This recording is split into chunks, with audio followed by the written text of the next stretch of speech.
2025. Au 4e chapitre du Conseil des ministres de ce jour, relatif à l'examen et à l'adoption des 2 dossiers, le premier dossier relevant du secteur des relations avec le Parlement, le ministre d'État, ministre des Relations avec le Parlement, a soumis au Conseil le dossier relatif à la vision et aux innovations de son ministère. Dans un état de droit fondé sur la séparation de pouvoirs, a-t-il indiqué, la fluidité des relations entre le pouvoir exécutif et le pouvoir législatif est essentielle pour la stabilité des institutions, l'efficacité des réformes et la bonne gouvernance.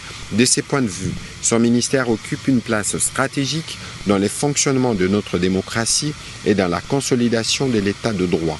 Conformément à ses attributions, il assure la représentation du gouvernement auprès du Parlement, facilite les relations entre le membre du gouvernement et les parlementaires, coordonne les programmes législatifs du gouvernement et veille au suivi de l'exécution des lois et recommandations formulées par les 2 chambres. Ces rôles dépassent la simple gestion administrative des échanges entre institutions.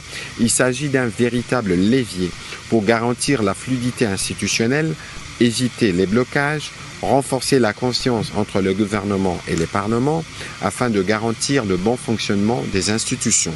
Au-delà de ces missions, le ministère des Relations avec le Parlement entend apporter plusieurs innovations en concertation avec le Parlement évidemment, parmi lesquelles la création d'une académie parlementaire, la création d'un magazine, l'hémicycle, la traduction et diffusion d'études d'impact de loi, la promotion des dialogues entre les institutions des pouvoirs central, provincial et local. Ainsi donc, a-t-il conclu, son ministère contribuera directement à la consolidation de la stabilité institutionnelle, au suivi rigoureux du programme d'action du gouvernement et à la construction d'un lien renouvelé entre les institutions de la République et notre peuple. Après débat et délibération, ce dossier a été adopté. Dossier relevant du secteur de